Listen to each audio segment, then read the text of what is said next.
It will affect a lot in my future life, because in this school I learned a lot about my career, about myself, how can I improve my self-confidence.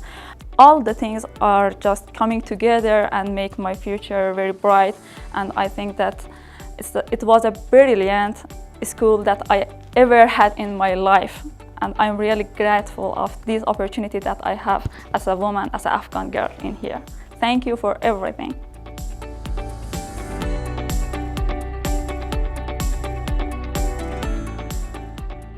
This has been such a really rewarding and just really important and meaningful project to be a part of.